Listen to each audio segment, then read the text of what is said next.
Olá, pessoal, boa noite. Quero agradecer aí a presença de todo mundo que pôde comparecer, acompanhar a nossa live dessa noite, começando a semana bem aqui, debatendo renda básica, né? Nós aqui da Rede Brasileira de Renda Básica, em parceria com a Cortez Editora, convidamos o Ciro Gomes, Eduardo Suplicy e a Tatiana Roque, nossa vice-presidenta, para poder fazer um debate sobre como a renda básica tem adquirido aí uma importância que pode ser comum para diversos movimentos políticos e certamente para uma conjugação aí possível das forças progressistas que a gente precisa sempre acomodar e fazer com que estejam juntas para reverter o quadro desesperador aí que a gente tem vivido, não só de pandemia, mas de governo Bolsonaro, né, que já antes da pandemia vinha complicando a situação do país, mas agora não se mostra à altura daquilo que precisamos. Então, é nosso esforço aqui contribuir através da pauta da renda básica com esse assunto para formar aí um movimento amplo, possivelmente até para que isso seja pauta comum de mais pessoas do que as que estão aqui. Então, esse debate é junto com a Cortez, porque a Cortez, Ciro, é muito importante contar, eu sei que você está aí com o seu livro O Dever da Esperança, né, lançando agora, mas a Cortez é a nossa editora, assim, casa da renda básica, né, porque publica o livro do Suplicy, publica os livros do Felipe Vampares, que é uma autoridade internacional, outros temas de transferência de renda, então é uma casa muito confortável para a gente e nos sentimos também muito felizes de ter você aqui junto. A gente vai fazer dois blocos aqui de conversas, né, começando pela nossa companheira Tatiana Roque, que vai falar por 10 minutos, em seguida a gente convida Suplicy e Ciro para conversarem também. Então, Tati, está com você a palavra, seja bem-vinda, né, e conta para a gente como tem sido o seu pensamento e a sua luta pela renda básica nos últimos meses, mas antes disso também, porque já há algum tempo nós vimos atuando sobre isso, né? Vai lá. Bom, gente, boa noite, né? É um prazerzão estar aqui. Eu acho que a composição dessa mesa já mostra a força dessa agenda da renda básica, que tem conquistado aí, né, muito mais gente nesses últimos tempos, e também uma homenagem a essa luta do Suplicy, que nunca deixou de falar disso, muito antes de ser modinha, né? Então, a gente tem que sempre estar lembrando aí, porque ele nunca largou essa luta e agora a gente está vendo as consequências disso também. Então, é um prazer enorme estar aqui. Eu acho que todos nós aqui, né, concordamos com a urgência dessa agenda da renda básica. Então, eu vou tentar, nessa fala inicial, falar um pouco mais dos argumentos, né? Que tipo de argumento, como a gente pode afinar os argumentos para defender melhor essa agenda. Nós, na Rede Brasileira da Renda Básica, que tem o Suplicy como presidente de honra, o presidente é o Leandro e eu sou a vice-presidente, temos defendido que essa é uma agenda estratégica para o Brasil. Não se trata apenas de uma política pública de combate à pobreza, né, uma ampliação da transferência de renda, que também é necessária, mas é uma agenda estratégica diante de algumas transformações pelas quais o mundo do trabalho vem passando e que são transformações estruturais. Existem estudos mostrando que a tendência é que a automação e a robotização eliminem todos os trabalhos intermediários, gerando uma polarização no mundo do trabalho, em que só vão restar os trabalhos muito bem pagos e muito qualificados e os trabalhos muito mal pagos que exigem pouca qualificação. Isso tem consequências políticas gravíssimas, porque os trabalhos que estão nessa tendência decrescente, né, que tem grande probabilidade de desaparecer, são justamente aqueles trabalhos intermediários que normalmente são feitos pela classe média. Então, não é à toa que a gente tem um problema no mundo inteiro da classe média, que é aquela classe trabalhadora mais tradicional, migrando para esses projetos de extrema-direita. Então, para a gente ver o impacto político disso, eu acho que o campo progressista não pode esquecer dessa classe média, que no Brasil, ainda por cima, é muito empobrecida. Bom, existe um estudo, né, feito pela COP Sistemas, eu sou professora da UFRJ, então é um orgulho também falar das pesquisas da UFRJ, que analisa, que adapta um estudo que foi feito nos Estados Unidos para a realidade brasileira e que mostra que 60% das profissões no Brasil têm alto risco de automação. Sendo que eu vou enumerar para vocês as principais profissões, as profissões que mais empregam no Brasil. São elas: assistente administrativo, auxiliar de escritório, vendedor do comércio varejista, motorista de caminhão, alimentador de linha de produção e operador de caixa. Essas ocupações, que são as que mais empregam no Brasil, têm todas mais de 80% de probabilidade de automação. E nessa faixa, com alta probabilidade, estão todos esses setores de suporte de administração de escritórios, vendas, produção, serviços, etc. E com baixa probabilidade estão educação, setor legal, serviços comunitários, cuidados com saúde e artes. Ou seja, a pergunta que a gente precisa fazer é: o Brasil está preparado para lidar com essa transição, com essa transformação no mundo do trabalho? Não está. Nem um pouco. O Brasil não está preparando a sua população para essa transição, o que exige qualificação, educação, investimento em ciência e tecnologia. E o pior, essa situação tende a se agravar com a pandemia. O que a gente experimentou durante a pandemia, de home office, de pessoas fazendo trabalho remoto, que foi uma quantidade enorme, obviamente vai gerar também uma tendência que muitos escritórios, por exemplo, fechem e passem a priorizar o trabalho remoto. E quais são as profissões que vão ser as primeiras a serem afetadas? O auxiliar de escritório, a faxineira, a secretária, né? Ou seja, essas funções intermediárias que eu listei aqui.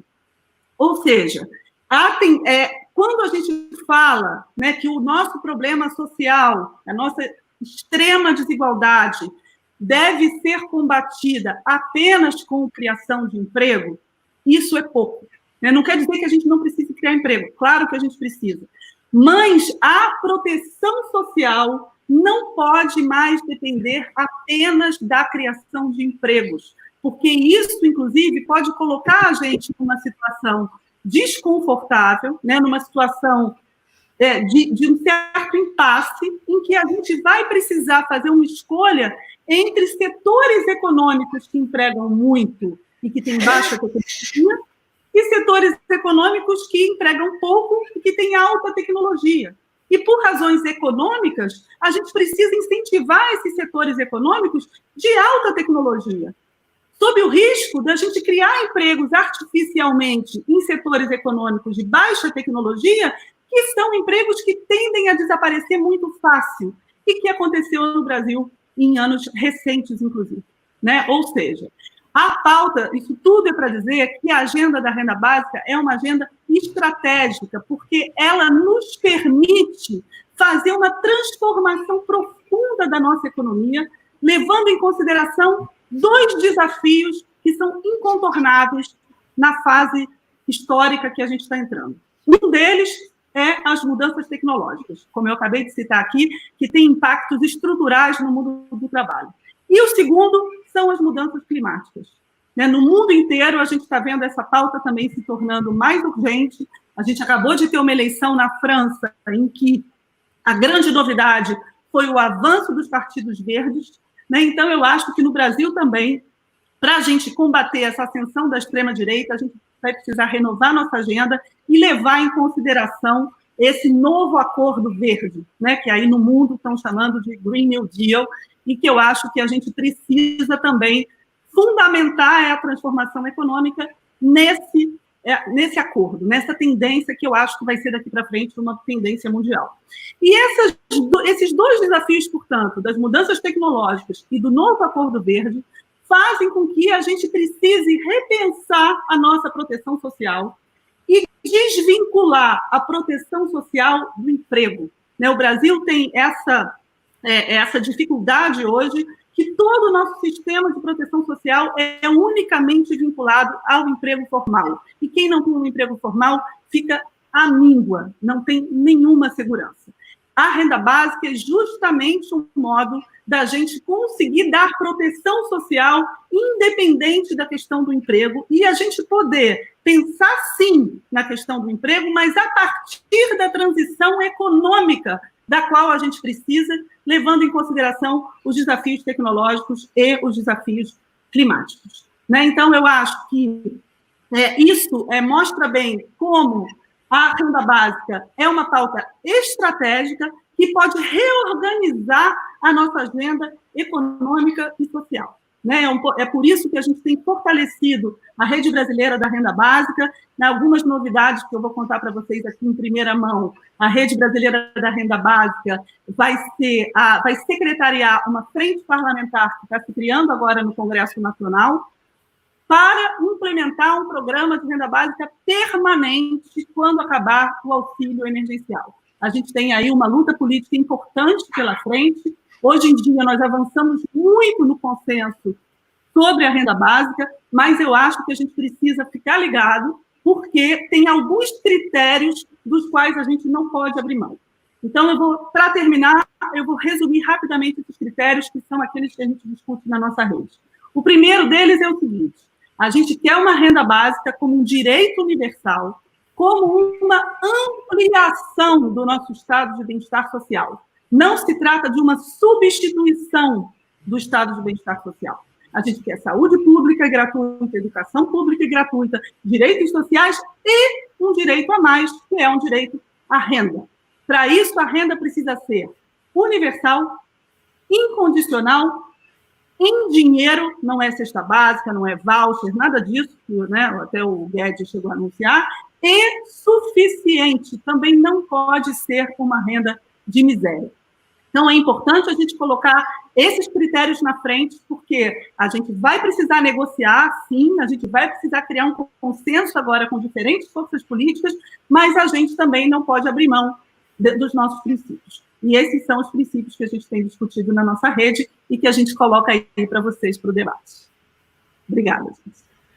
Obrigado, Tati. Ô, Ciro, você vê que aqui a gente é um trio disciplinado, né? A gente fala igual, estamos aqui só aguardando daqui a pouco a sua contribuição, você vai ver, hein?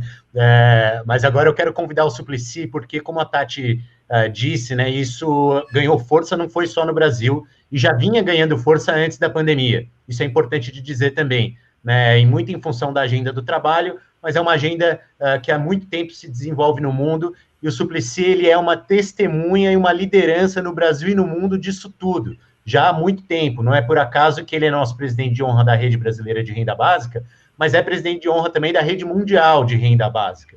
Então, Suplicy, por favor, conta um pouco de toda essa batalha, de tudo que o senhor tem visto no mundo. A gente sabe bem que o senhor faz questão de visitar cada uma das experiências, de conversar com as pessoas que são os beneficiários finais, entender o que isso significa para essas pessoas, né? E de como a gente pode, junto com o Ciro, propor aí que isso faça parte de um programa para o futuro do nosso país. Por favor, Suplicy, está com o senhor. Olha, muito obrigado.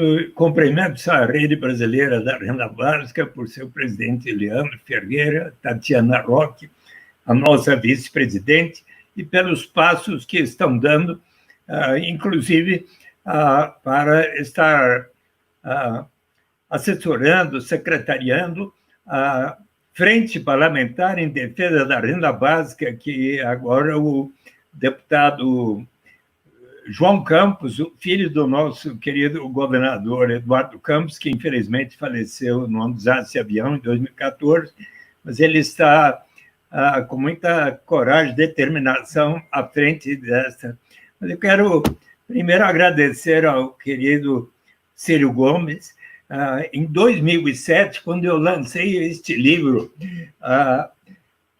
Um Notável Aprendizado, a Busca da Verdade e da Justiça, desde os tempos do boxe até o Senado, eu tive a honra de ter Ciro Gomes no lançamento do livro, foi um sucesso lá na Livraria Cultura, e então há décadas que eu tenho assim muita afinidade com ele.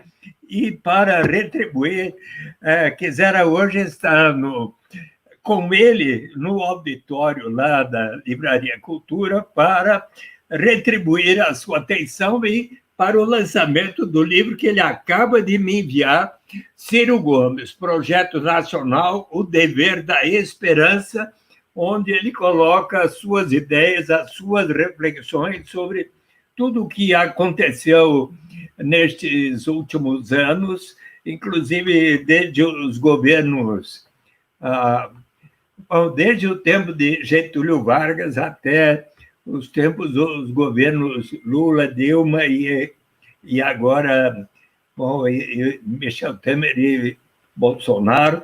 E ele aqui coloca as suas proposições e, se me permite, a página 139, ele fala num primeiro pilar, que é a renda mínima universal de cidadania disponível para todos os brasileiros, independentemente de terem podido ou não contribuído ao longo da vida, e por aí ele vai falar mais, depois vou deixá-lo, mas...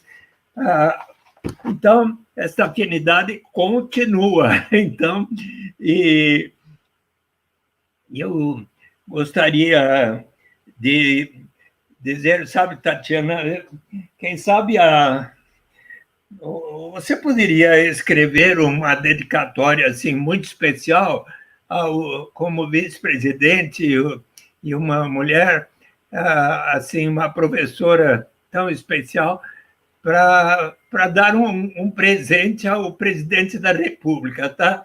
Qual é o presente? É que você possa escrever para ele uma dedicatória muito especial do livro Utopia de Thomas More, 1516, onde ali ele explica no livro primeiro de Utopia que muito melhor do que uma pena de morte ou estar distribuindo armas para o povo brasileiro, uma solução muito mais eficaz porque ali no início do século XVI, implantada a pena de morte, eis que estão o cardeal Morto e alguns personagens debatendo que não tinha colaborado para diminuir a criminalidade violenta, os assaltos, os roubos, os assassinatos, e eis que chega o Rafael Itolodeu, personagem que fala assim, o viajante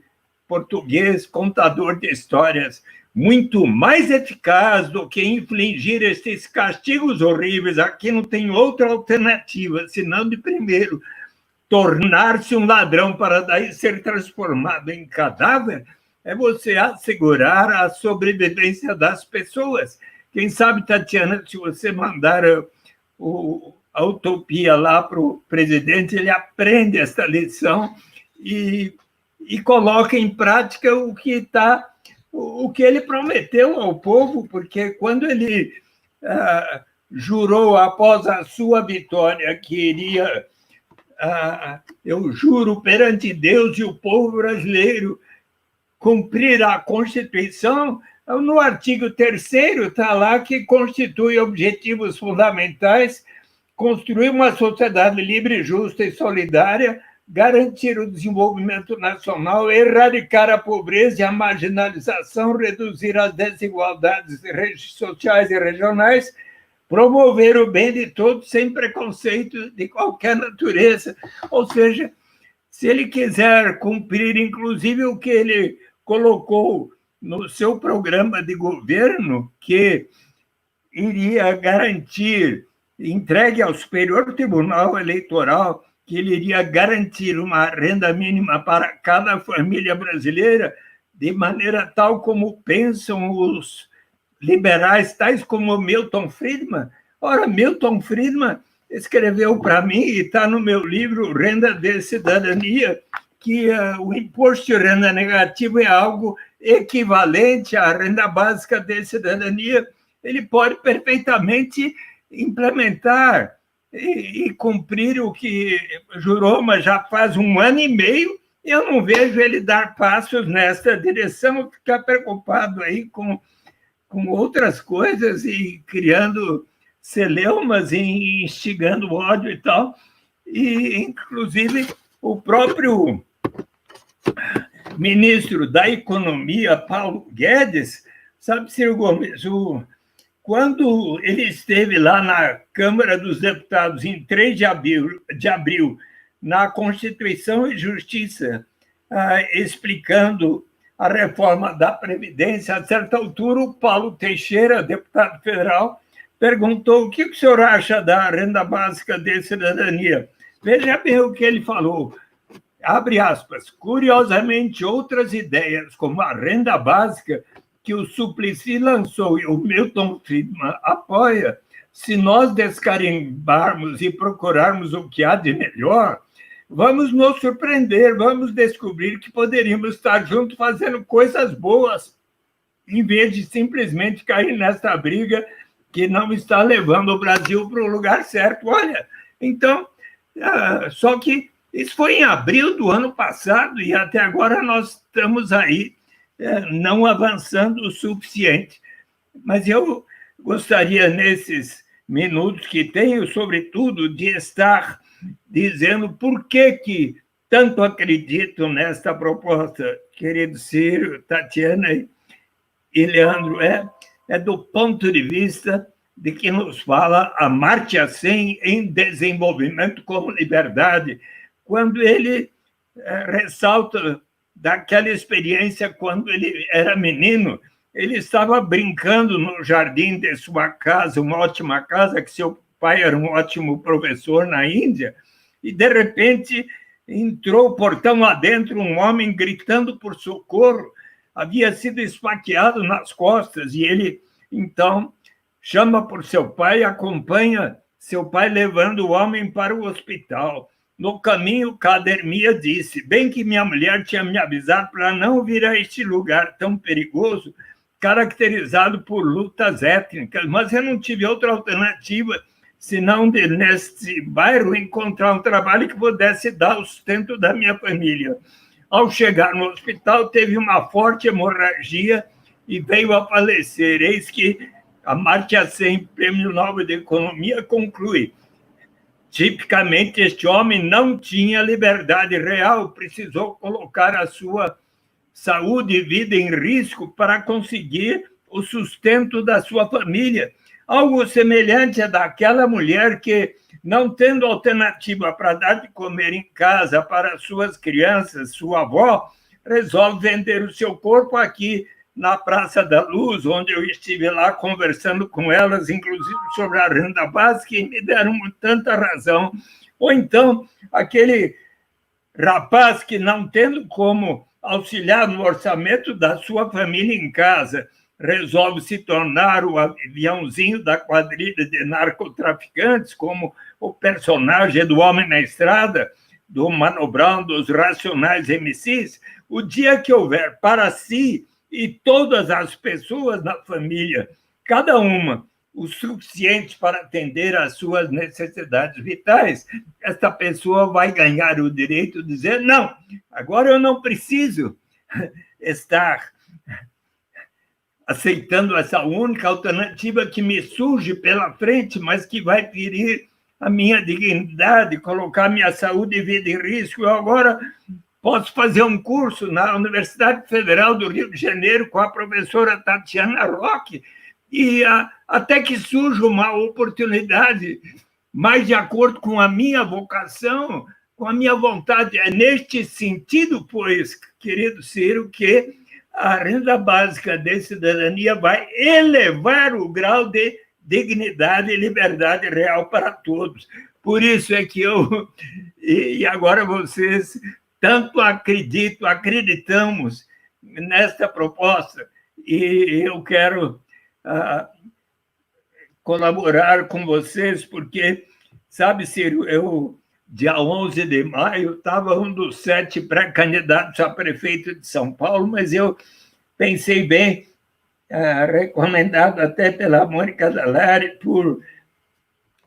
quando eu estive na Índia, no último congresso da renda básica, lá da BIAN, eis que o Guy Stanning, Felipe Van Paes e outros amigos disseram para mim: olha, quem sabe agora você pode deixar algumas funções aí para novas gerações, mas você pode dedicar-se inteiramente a instituição da renda básica. Então, querido Ciro, eu resolvi que, eu fiz 79 anos do domingo retrasado, 21 de junho, mas eu quero dedicar o que eu tenho de vida para ver a renda básica de cidadania implantada no Brasil e, se possível, em tantos lugares do planeta Terra. Muito obrigado por esta oportunidade. Obrigado, Suplicy. A gente é que agradece, realmente merece as nossas palmas. Você pode imaginar, Ciro, como é que é para o Suplicy comemorar aniversário isolado, né? Um cara que faz aí as multidões no meio da rua, a gente anda com ele no meio da rua, vê ele parar o trânsito aí, ficar isolado foi difícil esse ano, né? Mas queria passar agora para o Ciro, mas fazendo um pequeno resgate, Ciro, né? Eu tenho dito por aí que você não é nenhum novato nesse debate da renda básica, né? Mas vou fazer aí um resgate de trás para frente. Agora, no seu livro, você viu que o Suplicy já está na página 39, falando sobre garantia de renda. 139, falando sobre garantia de renda. 2018, o seu programa incluía algo muito semelhante, né? Voltando um pouco mais, em 2004, quando você era ministro da Integração Nacional, você assinou a lei da renda básica no dia da sanção. O presidente Lula sancionou em 8 de janeiro de 2004, a lei que é de autoria do Suplicy, e você, junto com o Nelson Machado, ministro da Fazenda naquele dia, assinam a lei. E mais para trás, em 1994, você, ministro da Fazenda, instituiu um grupo de trabalho para estudar as possibilidades de implementação de uma renda mínima, né? Então, as nossas pesquisas indicam que você é um cara que está na área aí faz um tempo, né? Vamos ouvir aí. Queria que você falasse principalmente, né, relacionado a esse ponto do Suplicy, Paulo Guedes, o que nos diferencia dos liberais, porque também esses caras podem estar aproveitando para substituir tudo por dinheiro, voucher. Não é exatamente isso que a gente defende. A gente defende que a gente fortaleça o nosso estado de bem-estar, né, desvincule isso do trabalho, né, e consiga avançar aí em termos de proteção da população como um todo. Vamos te ouvir aí e no próximo bloco falar um pouco mais de política. Ciro, você está no mudo. Perdão, eu quero agradecer a noite especialmente feliz para mim, porque a gente tem que recarregar a bateria, no caso da luta política brasileira, e no meu caso, tantos anos já de luta, eu não carrego mais com palavras, eu só carrego com exemplos.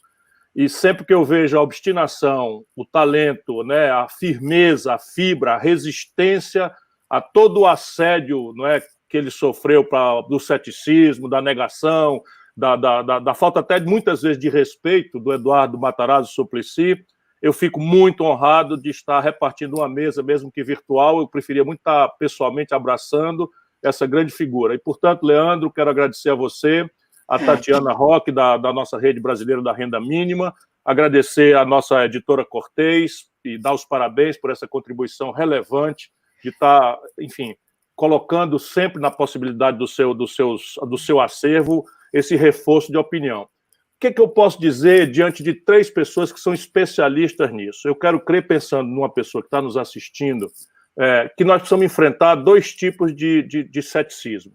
Um ceticismo do verdadeiro interessado, que é o nosso povo. E o outro ceticismo é um ceticismo interesseiro, não é, de certas frações da elite brasileira, para quem o paraíso cultural é a Miami e que tem um certo nojo, um grande desapreço pela sorte do nosso povo. Nós precisamos conversar com esses 2 grupos, para organizar uma corrente de opinião que vá fortalecendo, assim como o Eduardo me ganhou. Eu confesso a vocês que quando eu vi as primeiras opiniões dele lá atrás, eu imaginei, bom, isso é uma pessoa extremamente generosa, extremamente solidária, não é? Está querendo resolver por uma inovação institucional um drama trágico que é a miséria, a pobreza, a fome, não é? Que nos nossos inícios de carreira eram dramaticamente graves, depois melhoraram e agora voltam a piorar dramaticamente. Mas eu costumo respeitar as pessoas. E o Eduardo Suplicy me chamava muita atenção também por outro conjunto de valores. Não é? Por um certo tempo nós cogitamos de vê-lo na presidência da República, eu era daqueles que imaginávamos, não é, que ele podia ter tido essa oportunidade, e eu então me dediquei a estudar. Por essa razão é que cada vez que eu tive a oportunidade, ele foi tirando o ceticismo, porque eu fui vendo que não era bem uma poesia idealista, mas que era uma proposta, claro, visionária, inovadora na época, mas que encontrava lastro onde não se suspeitava. Né, de Thomas More, que ele traz aí para chamar a atenção do Bolsonaro, que não vai reconhecer nem a foto, nem o desenho, nem o nome e nem o livro. Né? O Bolsonaro vai entender que utopia é um palavrão, porque toda a vida ele foi um realista, no pior sentido da palavra realista. Mas depois a gente vai encontrar nos teoremas liberais de Friedman, enfim.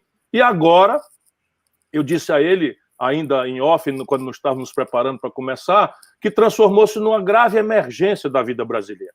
Por duas razões. Uma, a Tatiana pondera. O futuro do emprego tradicional, não é, simplesmente está em xeque. Com a chegada do 5G, com a chegada do 5G, todas as práticas repetíveis no mundo do trabalho serão muito rapidamente substituídas por algoritmos, robôs e máquinas. Isso é concreto, nós não estamos falando de qualquer coisa, nós estamos falando de uma coisa que vai mexer com tudo. Por exemplo, diagnóstico médico. Então, se o doutor imagina que está imune a isso, não está, não. Porque com os algoritmos, nós vamos fazer diagnóstico médico a partir das máquinas que estarão programadas por telemedicina para um diagnóstico sem falha, sem erro, naturalmente sem a sensibilidade humana, mas lá no Mass General Hospital, em Boston, vai se desenvolver o algoritmo e todas as máquinas serão conectadas na internet e as tomografias, as ressonâncias, os ecogramas, os ecógrafos, etc., estarão todos conectados para oferecer um diagnóstico médico. O serviço de enfermagem não, porque importa em cuidado. E isso que a Tatiana já mencionou. Portanto, nós precisamos colocar isso em questão no mundo, não é? E no Brasil mais dramaticamente, porque o ponto de partida do Brasil neste assunto é trágico, e eu quero descrevê-lo ainda que com brevidade para reforçar o argumento. O outro é um universo que esse futurologista chamado Hariri, vocês conhecem todos, ele não tem as delicadezas politicamente corretas, não se sente necessidade de ter, ele fala simplesmente que a humanidade está gerando uma geração de inúteis. Olha que palavra dura, irônica, cínica e trágica. Não é? No caso brasileiro, sabe o que ele considera? São todas as pessoas que não têm aptidão para nenhuma das artes que o novo mundo do trabalho pede. E que são seres humanos, que precisam comer, vestir, se transportar, não é? E que vão ficar adultos, vão querer criar famílias, etc, etc, etc. Então, veja, seja por esta dimensão, como uma política de substituição do emprego tradicional que vai sumir, e seja porque nós temos que fazer uma requalificação em massa, que demanda tempo, e oportunizar a entrada no mundo do trabalho novo para essas multidões que o Hariri chama de inúteis, porque não conseguiram ter aptidão, a arte mínima de qualificação para se introduzir em qualquer das atividades produtivas, nós precisamos acudi-los com a renda mínima, com o imposto de renda negativo. O primeiro ceticismo vai ser sempre, isso é objeto de muitas conversas minhas com Eduardo Suplicy, essa figura extraordinária que eu não me cansarei de homenagear. Não é? É que quanto custa isso? Será que a gente pode pagar isso? Isso é uma pergunta que fez com que a população brasileira, de tanto apanhar, de tanto sofrer, de tanto ser humilhada, de tanto ser levada à crença de que a política é uma inconsequência, quando não pardieiro de pilantras, mentirosos, ladrões, que chafurdam no privilégio e só se lembram do povo em véspera de eleição para prometer o que não vão fazer. Isto é toda uma massa de propaganda neoliberal para destruir a linguagem da democracia, que é a política. Mas o fato é que isto vergou a espinha do nosso povo, que não quer acreditar em nada que seja realmente uma mudança institucional, uma inovação institucional, que tenha comprometimento realista, né, com a orçamentação. Então, vejam, na campanha prometi, depois de estudar com muito vagar, com muito detalhe, apoiar as 63 milhões e 700 mil famílias brasileiras que estavam com o nome negativado no SPC. Isso custaria 25 bilhões de reais de crédito. Era um tostão. Só para vocês terem uma ideia, o governo federal botou agora na Caixa Econômica dinheiro público, 75 bilhões, para comprar carteira podre, bichada das carteiras comerciais dos bancos brasileiros. 3 vezes o que eu precisava. Então, nós precisamos mostrar para o povo brasileiro, e esse auxílio que saiu na pandemia é um elemento dialético, evidenciador de que o Brasil pode fazer. Simulando contas, 70 milhões de pessoas recebendo R$600, isso custa 42 bilhões de reais por mês. Então, quer dizer, 42 bilhões de reais por mês. Então, projetando isso, nós vamos chegar aí a 450, 500 bilhões de reais. Evidentemente que é muito dinheiro, mas aqui está a ordem de grandeza. Só para vocês terem uma ideia, né, o Brasil está pagando de juros aos bancos esse ano, isso é uma questão de orçamentação. Não é que a despesa seja alternativa, estou só dando a ordem de grandeza. Mais de 900 bilhões de reais. Portanto, 2 vezes o que nós precisamos para financiar 70 milhões de pessoas. Isso num sistema tributário que tem só em linha com as melhores práticas internacionais várias portas de saída. Imposto sobre as grandes heranças, imposto sobre o patrimônio, lucros e dividendos empresariais. Isso aqui tudo eu calculo, dá para arrecadar 10 trilhões de reais em 3 trilhões de reais em 10 anos. Então, há uma pista aqui por onde nós podemos enfrentar o ceticismo.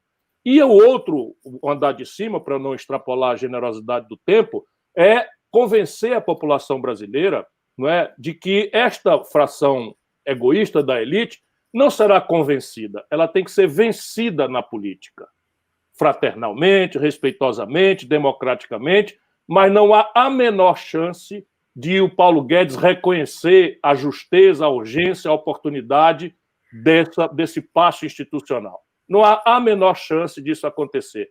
Isso, então, nos traz, talvez, para a segunda rodada da nossa conversa, que é o desafio político de construir uma hegemonia moral e intelectual, não é? Ou pelo menos majoritária na sociedade brasileira, para introduzir essa inovação institucional de maneira a salvar vidas. Né? Salvar vidas.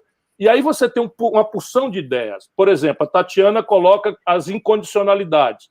Mas eu ponho para provocar, aproveitando esses 30 segundos, se não seria uma condicionalidade aceitável você fazer com que houvesse credenciamento de todos os ambientes de realização desse consumo pela renda, de maneira a obrigar que 40% dessa renda, que é a carga tributária sobre o povo pobre, voltasse para circular na formalização da economia brasileira. Apenas para colocar uma coisa que não estava ainda pensada. Muito obrigado pela atenção de todos. Eduardo, é um privilégio, mais uma vez, estar consigo numa mesa.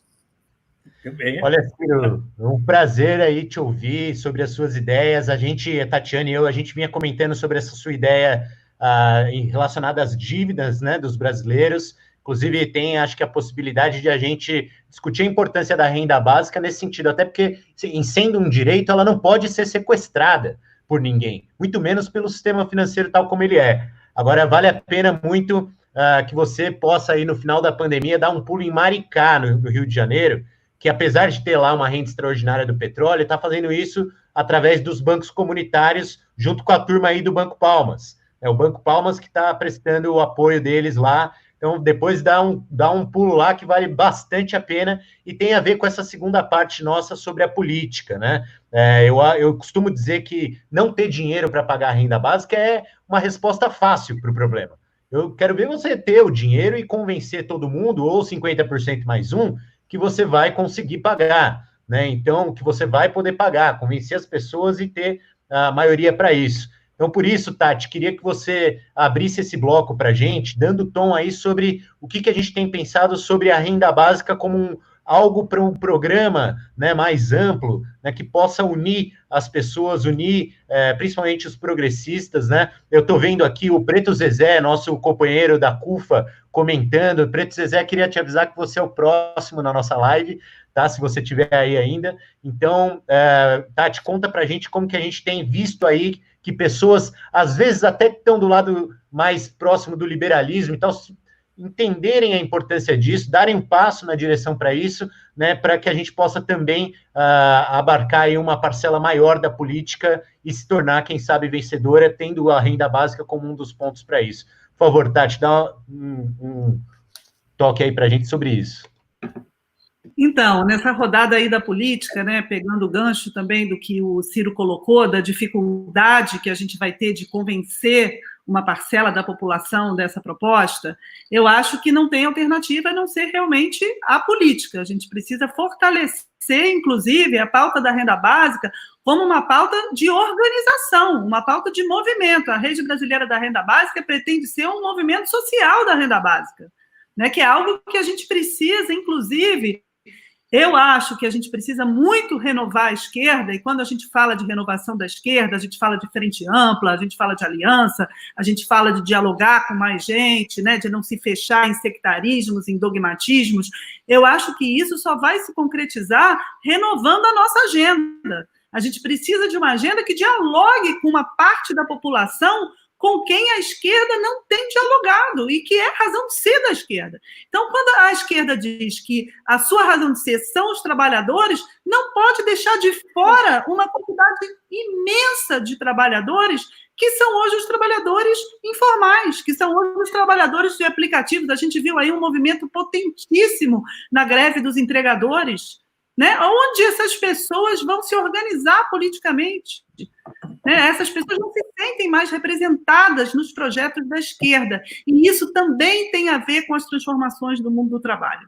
Então, eu acho que a gente precisa urgentemente voltar a falar para essas pessoas, para que elas tenham nas nossas organizações, nos nossos movimentos, e aqui eu estou falando enquanto Rede da Renda Básica, que é um movimento social, que é uma organização da sociedade civil, mas que a gente quer que seja referência, porque a gente vai precisar dessa mobilização. Não vai ser bolinho convencer, não. Por quê? Porque, como o Ciro colocou, a gente não vai financiar a renda básica sem mudar radicalmente o nosso sistema tributário. Isso implica em taxar mais os mais ricos. No Brasil, é essa situação completamente louca que os mais pobres pagam muito imposto e os mais ricos não pagam imposto. Então, a gente precisa inverter completamente a nossa pirâmide tributária, taxar mais os mais ricos, aumentar o imposto de renda dos mais ricos, a gente taxar grandes fortunas, taxar patrimônio. Só assim a gente vai conseguir financiar a renda básica. Né? Então, só fazendo um parênteses, né? Eu já vi o Ciro falando muitas vezes dessa questão dos juros. Eu tenho um pouco de dúvida sobre isso, porque a gente sabe que juros é um dinheiro que rola, né? É fluxo. E a gente precisa de um dinheiro que seja de arrecadação. Então, só para reforçar o ponto aqui, que eu acho que só reforma tributária que vai fazer com que a gente possa financiar essa medida. E isso vai afetar interesses. Então, não nos enganemos. O Paulo Guedes, agora, não vai deixar passar um projeto que realmente tribute mais os mais ricos, que é o que a gente precisa. Então, a gente só vai fazer isso reforçando a mobilização, e para reforçar a mobilização, para conseguir organizar esses novos trabalhadores que não têm se visto representados pela esquerda e que a gente precisa voltar a dialogar com eles, a gente precisa renovar a nossa agenda.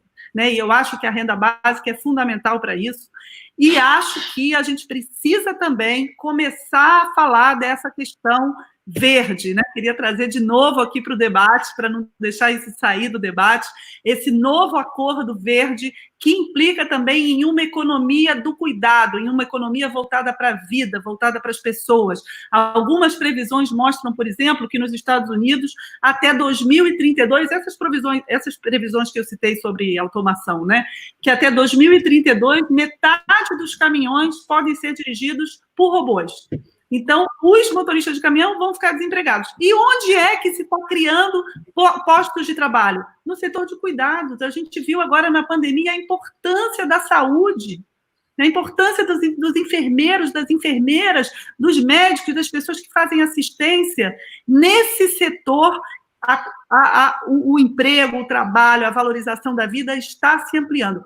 Como a gente faz essa transição para uma economia dos cuidados, né? O Leandro citou aí o Preto Zezé, a gente tem discutido isso muito, a agenda das favelas, né? Com o Preto Zezé, que é da CUFA, que é baseada numa economia dos cuidados. Então, tem uma transição aí econômica que eu queria colocar na mesa de volta, que é a economia dos cuidados e que é esse novo acordo verde, porque também não adianta a gente achar que a gente vai conseguir justiça social através de criação de empregos com um crescimento econômico que não leve em consideração os limites do planeta. Não vai ter planeta para um crescimento infinito. Então, a gente precisa pensar qual desenvolvimento, né? A gente aqui fala muito de desenvolvimento, o Ciro fala, e não é que eu discorde, mas é que eu acho que, hoje em dia, com o novo Acordo Verde pressionando, com a urgência dessa pauta, a gente precisa pensar qual desenvolvimento, quando a gente fala em desenvolvimento. Então, queria também trazer aqui essa questão para o debate. Obrigado, Tati. Eu vou fazer aqui a recuperação de algumas coisas também. Primeiro, queria dizer que nosso debate aqui chegou em primeiro lugar nos Trending Topics do Twitter com a hashtag Ciro e Suplicy. Sua turma é bem animada nas redes, viu, Ciro? Então, puseram o negócio bem para o alto aí. Eu quero agradecer. Isso é porque o Suplicy não cantou ainda. Pois é, você vai ver. Por isso que eu vou deixar o Suplicy para o final e você vai falar agora. Mas teve uma outra hashtag que pintou aqui durante o debate, que é a Supliciro. Então, ficou essa aí também. Vamos incluir a Tati Roque nessa lista aí. Justíssimo. A capa tem que ter 2, mas tem que ter uma mulher também. Então, vamos... Ciro, a gente tá lá, o Suplicy mencionou, o deputado João Campos, que é do PSB. Não tem aqui ninguém do PSB nesse debate, mas... assim, a gente vê com naturalidade que tem uma aproximação desse campo progressista dessa pauta da renda básica. Propôs lá à frente da renda básica no Congresso Nacional, já tem gente de tudo quanto é partido assinando, inclusive do PSDB, né, os que ainda têm aí alguma responsabilidade com o assunto, né? E eu queria te convidar agora para fazer uma fala sobre como que a gente constrói unidade. Eu, quando comecei a fazer política na faculdade, me disseram assim, ó, a sua tarefa é trazer mais gente para fazer política. Não faça nada que vá afastar as pessoas. Traga mais gente. Né? E estando do lado do Suplicy, eu vejo isso todos os dias, né? Que é também uma pessoa experiente nisso. Queria que você falasse como é que a gente traz mais gente, né? Ao invés de continuar se dividindo. A gente viu a mobilização das redes para esse debate ser muito forte, mas viu também a turma lá da militância, às vezes, brigando. Né, por causa de PT e Ciro, por causa de... não é isso que a gente quer, a gente acha que tem pontos muito concretos aí para construir a unidade e pretendemos que a renda básica seja um deles. Quero te ouvir aí sobre isso com uma pontinha de provocação só. Não, eu acho que provocação é o alimento do debate, e eu dou muito valor ao dissenso, não é, quando ele é absolutamente indispensável. Então, veja, a Tatiana, a professora Tatiana, jovem demais, eu já chamo Tatiana, mas professora da UFRJ não é brinquedo, não. Um dia eu ainda chego lá, né? Essa é uma universidade absolutamente extraordinária por quem eu tenho uma afeição especial, né? COP, você também é COP, não é isso? Já visitei, enfim. Deixa eu então, aceitando com muito prazer e cumprindo a minha obrigação de ser delicado, porque a convergência se constrói também na forma com que você explicita suas diferenças.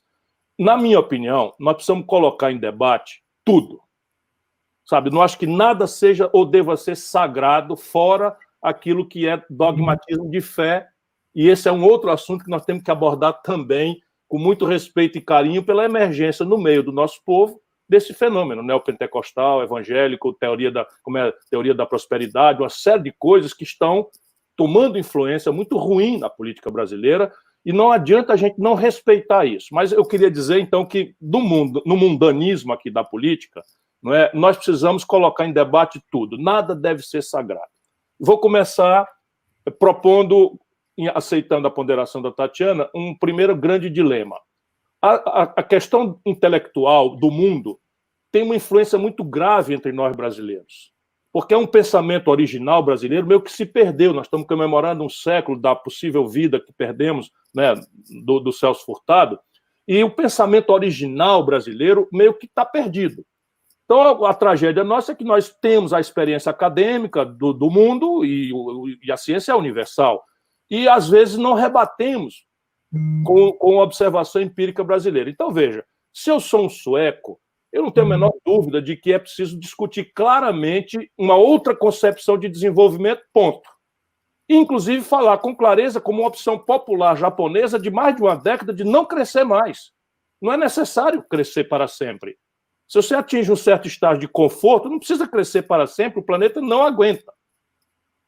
O problema é que o Brasil tem uma agenda retardatária do século XIX, reforma agrária, e a partir de uma nova compreensão de o que é propriedade, modos associativos de produção, né, a questão do Green New Deal se afirma aí numa agricultura orgânica em que a política exterior, de comércio exterior brasileira, ganhe do mundo o lugar que nós seremos o grande fornecedor de uma agricultura verde, com defensivos agrícolas de natureza biológica, E assim, eu sonho com isso e sei que é possível fazer isso, mas, infelizmente, aí está uma agenda em que nós não podemos deixar de crescer. Já eu repito, vocês conhecem tudo, mas eu repito, quando a pandemia começou, 110 milhões de brasileiros estavam sobrevivendo com R$413 por cabeça por mês. A PNAD agora nos apanha com a primeira vez na história do Brasil, sintoma daquilo que a professora colocou em debate logo no começo, de que o emprego acabou. Agora, ele não acabou só, porque ainda não estamos ainda na revolução tecnológica. Ele acabou também por uma agenda do século XX, que nós cometemos um gravíssimo equívoco coletivo, não vou responsabilizar individualmente ninguém, porque é coletivo mesmo. O Brasil tinha 30% do seu PIB industrial em 1980, caiu para 10%. Nós não podemos abrir mão de uma indústria, agora temos que fazê-lo, desafiados a fazê-lo de uma forma sustentável, que não seja uma indústria tradicional, poluente, etc. Ok, tudo ficou mais difícil, eu reflito sobre isso nesse meu livro, mas, basicamente, eu encontro alguns lugares. Um deles tem a ver com biotecnologia, que é a bioenergia. Então, o Brasil pode e deve ser, mas petróleo, gás, por exemplo, nós não podemos abrir mão ainda. Nesse momento, nós não podemos abrir mão, penso eu. Por quê? Porque se nós queremos fazer um programa de renda mínima, desenhar uma institucionalidade, nós precisamos entender o ambiente em que nós vamos ferir essa batalha. Se nós ficamos num ambiente de estagnação econômica, como o país está, atolado vegetativamente desde os anos 80, Leandro, Tatiana, o Suplicy é mais testemunha, é mais de perto. O Brasil, desde os anos 80 até 2010, cresce pífios 2,2% ao ano. E de 2010 a 2020, para de crescer. Quando você tem uma estagnação econômica dessa renitência, qualquer mecanismo de distribuição de renda tende a ser sangrento.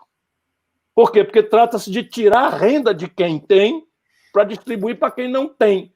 E aí nós temos uma sociedade que uma minoria ativa, organizada, conhece os seus interesses, opera seus interesses no dia seguinte da eleição através do lobby, do constrangimento, da operação das instituições, e o povo só é lembrado de forma atomizada, fragmentária, e agora também fragmentado nas questões da alteridade, para quem perdeu o idealismo holista de ser de esquerda, de transformar revolucionariamente a realidade em busca da igualdade. Nós queremos ser solidários e temos percepções de que as mulheres são muito mais perseguidas, que os negros são muito mais perseguidos, que a comunidade LGBTQI do Brasil é a mais vítima de maior violência dos relatórios das Nações Unidas. Como não olhar para isso?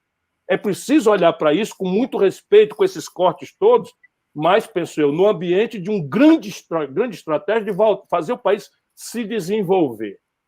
Né? Se desenvolver não significa crescer pura e simplesmente, mas crescer, no caso brasileiro, penso para refletirmos, não é? É uma opção sine qua.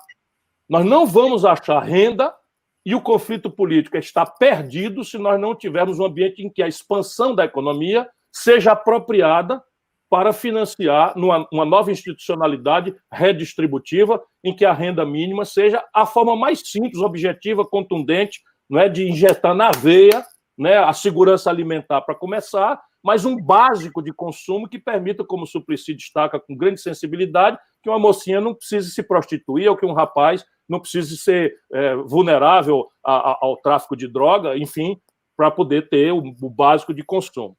Como é que se cresce? Não é? E aí a grande questão é, nós precisamos entender as premissas do êxito civilizatório mundial, com toda essa agenda retardatária do século XIX, reforma agrária é um exemplo, indústria do século XX, que é outro exemplo, né? Mas nós temos outras coisas ainda do século XIX e do século XX. Por exemplo, metade dos domicílios brasileiros não tem saneamento básico.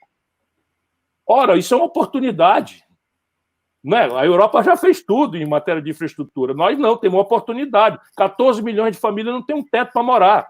14 milhões de pessoas não têm um teto para morar. Nesse tempo de inverno aí para baixo de vocês, as pessoas vão morrer de frio. Né? Que é uma coisa absolutamente inimaginável. E a gente ainda vê as bacanas debochando numa coisa que eu pensei que era fake news. Né? Para não reproduzir aqui, porque aqui... enfim, eu fiquei indignado com aquilo, mas depois eu vi, pô, é verdade.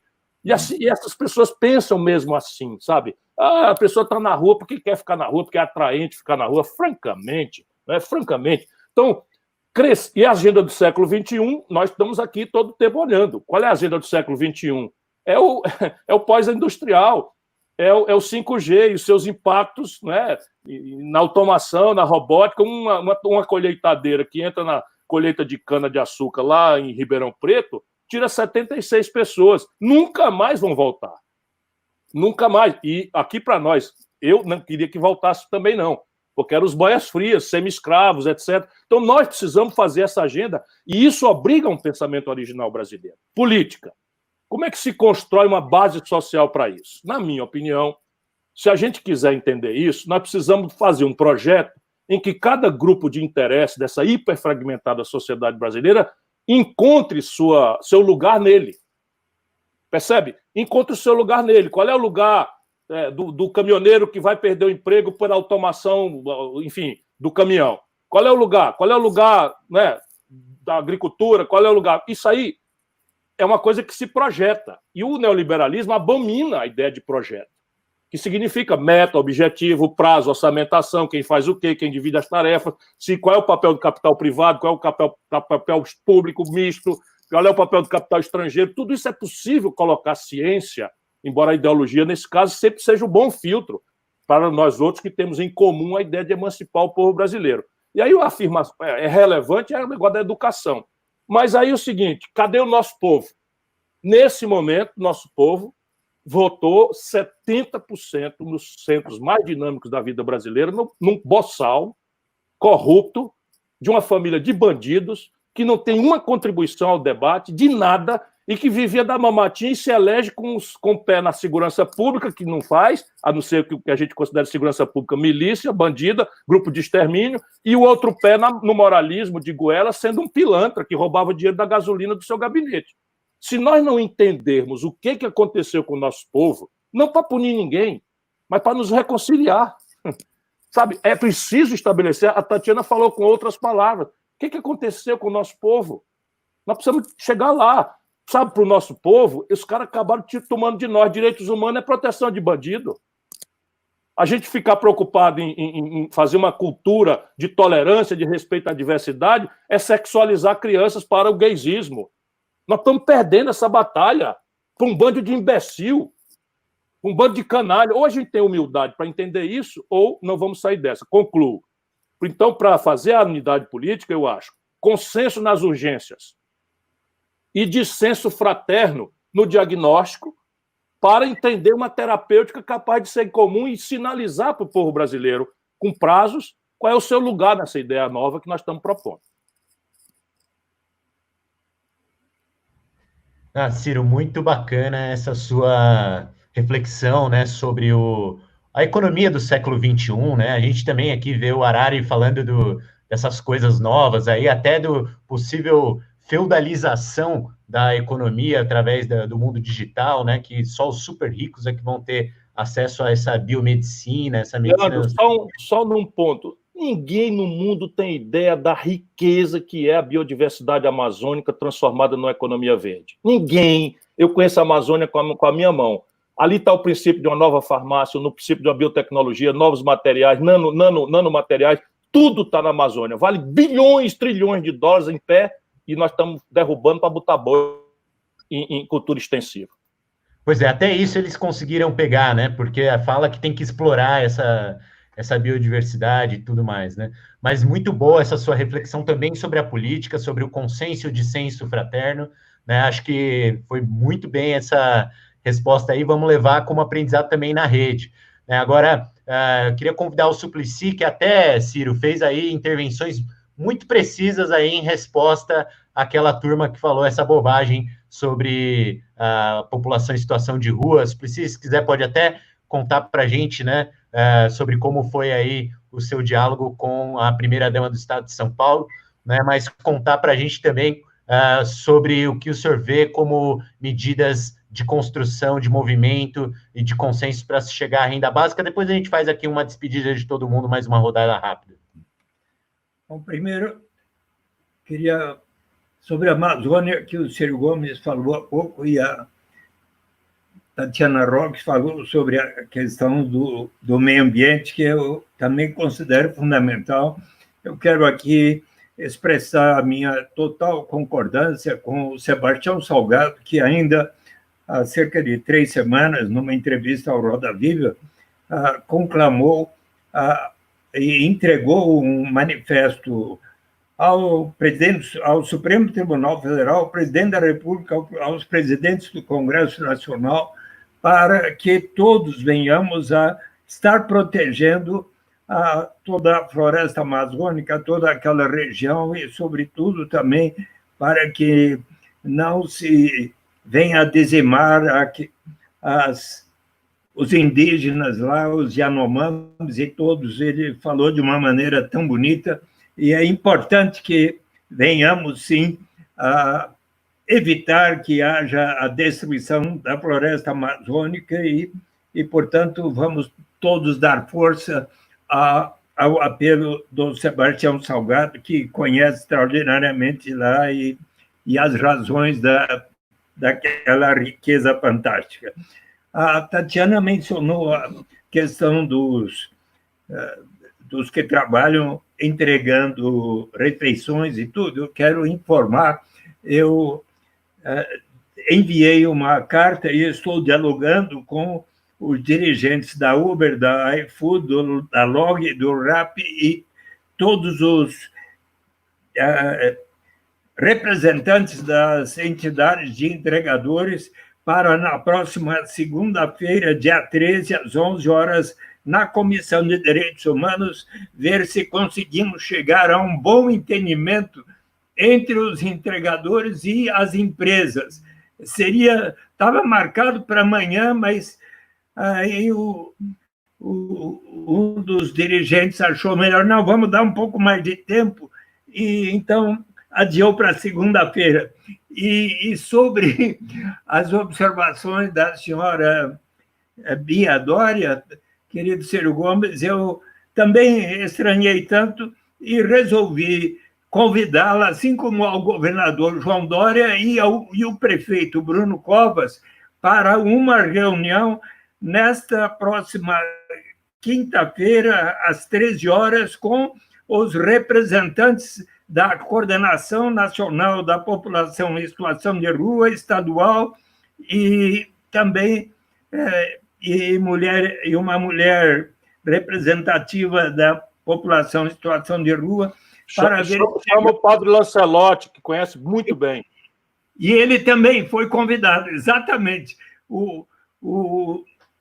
Ele é como que o pároco da Arquidiocese de São Paulo para a população em situação de rua, que está acompanhando tudo.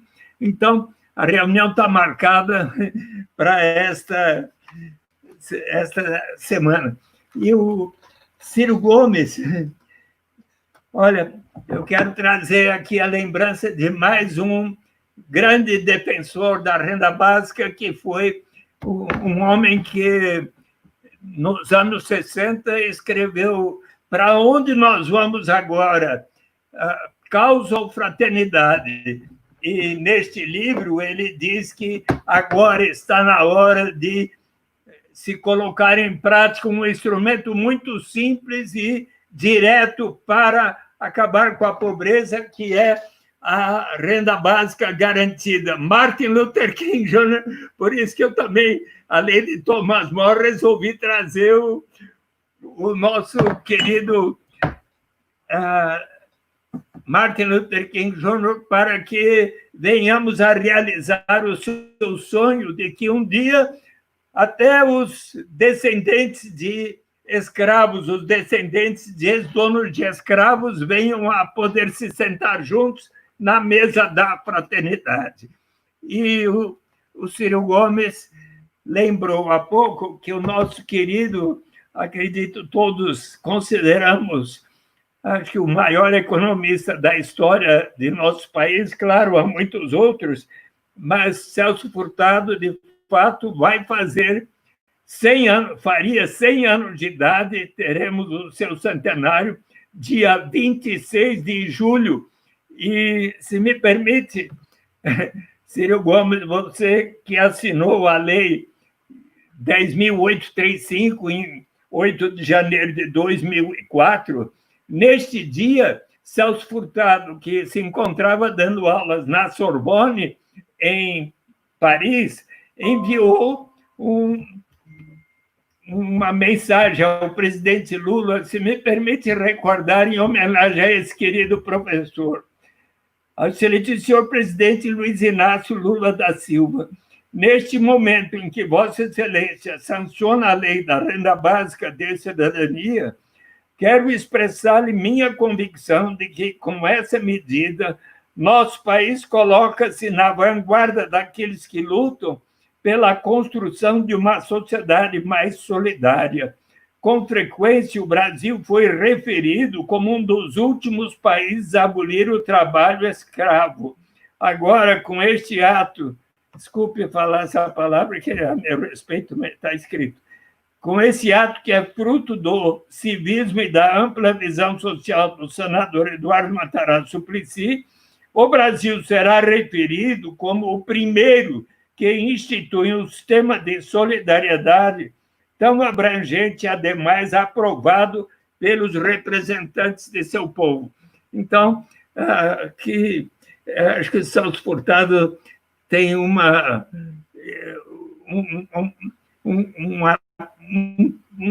enciclopédica com conhecimento da economia e da história brasileira que é formidável, e a sua palavra deve ser sempre levada em consideração. Então, eu queria até também dizer algo sobre o seu livro, Ciro Gomes, Projeto Nacional, O Dever da Esperança. Eu avalio que há aqui críticas assim muito respeitosas e construtivas até para o relacionamento de nós do PT e vocês do PDT e de todos os partidos progressistas.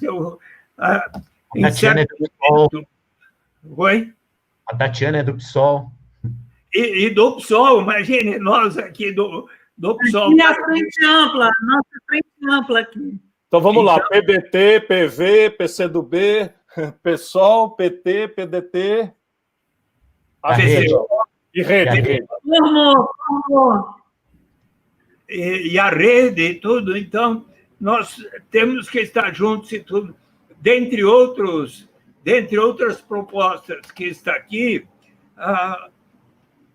você menciona a questão dos subsídios fiscais e creditícios. Eu queria lembrar, quando a presidenta Dilma já estava afastada do governo, um dia ela esteve em Genebra e foi perguntada pelos jornalistas: a senhora cometeu algum erro durante o seu governo?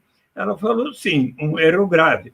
Eu pensei que, concedendo subsídios fiscais aos empresários, eles iriam utilizá-los para realizar mais investimentos e promover o crescimento da economia e criar mais empregos. Entretanto, eles acabaram os absorvendo na forma de lucros. Daí eu fui ver, por exemplo, nesses últimos anos, o orçamento de incentivos fiscais creditícios está para além de 300 e tantos bilhões de dólares. Então, e observo que, dentre as proposições suas, está que é possível que eu venha a cortar. Eu proponho que se corte uma porção de subsídios, às vezes até bem intencionados, você menciona, mas que, na verdade, representam transferências de renda para as mãos dos que têm mais. Então, se nós quisermos efetivamente avançar na direção de um Brasil mais justo, civilizado, se quisermos avançar na direção daquilo que o Papa Francisco tem conclamado a todos, eu fui convidado para estar na reunião lá que vai haver com os jovens de todo o mundo, 250 jovens brasileiros irão na reunião que vai ser realizada sobre a economia de Francisco, vai ser na cidade de Assis, de Francisco de Assis, seria 20 de março, por causa do coronavírus, ficou em 20 de novembro. Vão estar lá Amartya Sen e diversos outros grandes economistas, e estes jovens, sabe, Ciro, eles me convidaram para falar sobre a renda básica no ano passado na PUC de São Paulo, e quando eu terminei, eles falaram: nós queremos que você vá para o encontro com o Papa. Eu aceitei, já comprei a passagem e tudo, e com os meus 79 anos eu vou me juntar aos jovens de até 35 anos, com a Amartya Sen e outros lá. Então, eu espero, quem sabe, se o Papa chegar e falar para o... Ele falou na homilia da Páscoa, falando para os movimentos sociais, o Papa Francisco, a certa altura, mencionou: e vamos criar uma renda mínima universal, uma renda básica universal, que ele já está abraçando a causa, vai ser mais um para estar na nossa coligação de forças para um Brasil... Frente ampla com o Papa. Frente ampla com o Papa, é isso mesmo, Tatiana. Então, isso ainda nos garante uma conexão para cima. Então, olha, eu quero agradecer vocês. Vamos fazer uma fala de encerramento aqui, cada um, porque tem um pedido especial aqui para o senhor ao final, para cantar em nome da paz, e eu sei que a gente pode convidar o Ciro para fazer isso junto daqui a pouco. Então, vou passar para Tati e Ciro, né, para a gente fazer essa reflexão e depois acompanhar o Suplicy no nosso encerramento. Queria só lembrar que esse ano faz 100 anos do Celso Furtado, dia 26 de julho, e dia 22 de julho, na mesma semana, 100 anos do Florestan Fernandes. Então, você vê dois cenários aí muito especiais. Dois pensadores originais. Exatamente. Então, vamos lá. Tati, você primeiro, Ciro, depois Suplicy. Não, gente, vou só me despedir, dizer que foi um prazerzaço. Quinta-feira tem outra live importante sobre renda básica no canal do Criolo, é o canal do Criolo na TV Twitch, e a gente vai conversar com os entregadores antifascistas, o Paulo Galo, os entregadores, o Criolo, a Rosana Pinheiro Machado, de novo aí sobre renda básica, já tentando ampliar, dar esse espírito de movimento para essa pauta. Quem quiser continuar a conversa também, a gente pode fazer isso nas redes sociais, tem aí meu Twitter, @TatiRock, tem um canal aqui no YouTube mesmo, Tatiana Rock Professora, vocês podem se inscrever para a gente continuar em contato, e assinando embaixo da frase que o Ciro falou, buscar o consenso e manter o dissenso fraterno. Esse é o espírito da nossa frente ampla da renda básica com o Papa agora. Aderimos aí ao seu lema. Ciro, vai lá, por favor. Leandro, Tatiana, Eduardo, muito obrigado pela noite espetacular que me deram. Eu me alimento disso, porque a política, como abstração, ela está muito desmoralizada. Essa é uma das grandes tragédias. E entre os jovens só haverá uma fórmula da gente reverter a inconfiabilidade e a caretice da política. É ideia, exemplo e militância. Acho que essa noite aqui ofereceu uma ideia muito prática, muito concreta. O ceticismo é um problema que a gente vai superando. Quando a gente lembra que 320 bilhões de reais é a renúncia fiscal e a gente precisaria de 500 bilhões para começar um revolucionário programa, fica flagrante que a questão é onde é que está o consenso, onde é que está a hegemonia, e no caso brasileiro nós estamos perdendo, mas viva a democracia se a sua linguagem, que é a política, né, conseguir alterar essas coisas. Por isso que a democracia é tão importante. Então, a ideia é essa, o exemplo. Ninguém pode ser melhor, dedicar uma vida inteira, e quando precisam de cabeças joviais para dar um depoimento, quem é que chama? Eduardo Matarazzo Suplicy, né, lá na proximidade do Papa Francisco, que também tem uma cabeça bastante jovial, que é o que importa, é a jovialidade de cabeça, porque tem muito velho que envelheceu precocemente. E militância. Militância é o que também não falta na rede brasileira de renda, não é? No exemplo da Tatiana Rock, que milita na universidade, milita nessa organização social, milita como política, enfim, e isso eu creio que me deu razão bastante para eu que hoje termine a noite bastante feliz de que as coisas podem mudar. Ciro, muito obrigado, um agradecimento especial da Rede Brasileira de Renda Básica. A gente faz muita questão aí de dialogar com todos que têm aí à disposição para isso, e a gente sabe que você, como eu disse, não sendo um novato nesse debate, está sempre aí com a gente no debate, no bom debate para ser feito. Tem muita gente aqui me mandando mensagem, pedindo para convidar para hoje às 10, acho que 10h15, assistir o Roda Viva do Fernando Haddad. Né? Então, outro esforço nosso aqui, que vale bastante a pena a gente sair daqui com esse espírito de colaboração e, quem sabe, ter aí mais um fechamento para daqui a pouco. Suplicy, então, por favor, uma mensagem aí de união, unidade e paz, né, que a renda básica do Milton Friedman ao Martin Luther King, mas especialmente aí no nosso Bob Dylan, pode trazer para a gente. Então, tá com o senhor a palavra e vamos em frente depois disso. Então, vamos lá, queridas Tatiana Roque, Leandro Ferreira, Círio Gomes. Foi uma alegria para mim, um encontro de excepcional qualidade. E vamos estar juntos muitas vezes ainda. E para até o dia em que possamos cantar juntos essa canção do Prêmio Nobel de Literatura, que os povos do mundo saíram às ruas para cantar, para pedir para acabar com as guerras do Vietnã e do Iraque, portanto, para que haja justiça, como proclama o Papa, e assim possa haver a paz dentro de cada país e dentre os países. Então, deixa eu só dizer uma coisa ainda sobre a renda básica, Círio.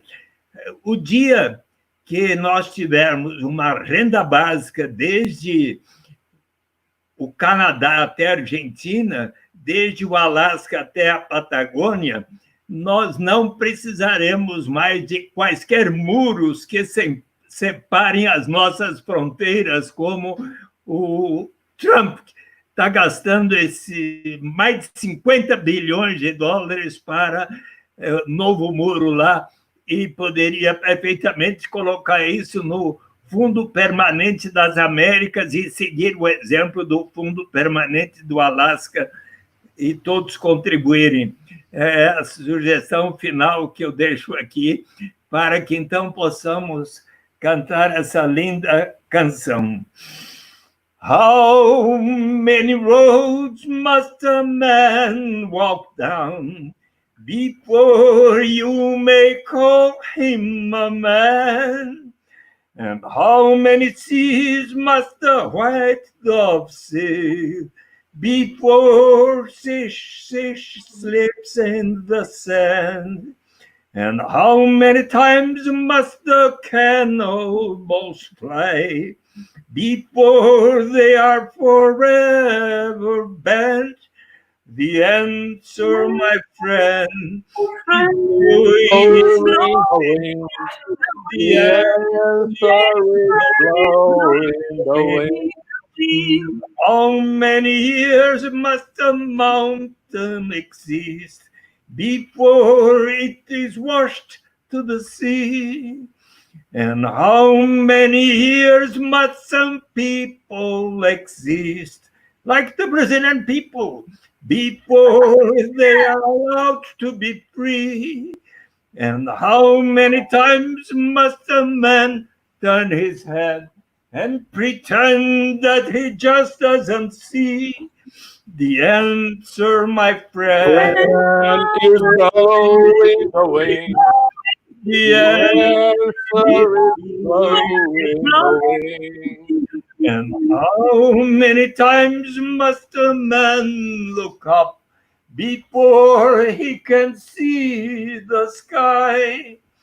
And how many years must a man have before he can hear people cry? And how many deaths will it take till he knows that too many people have died? The answer, my friend, is blowing away.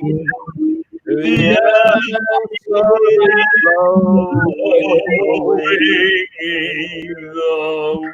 Bravíssimo! Bravo! Obrigado, Suplicy, obrigado, Círio, obrigado, Tatiana. A gente aguarda vocês aí nas redes. Se cuidem. Demais, Tchau, prazerzão. Take care. Muito bem. Felicidades. Foi ótimo. Parabéns a vocês.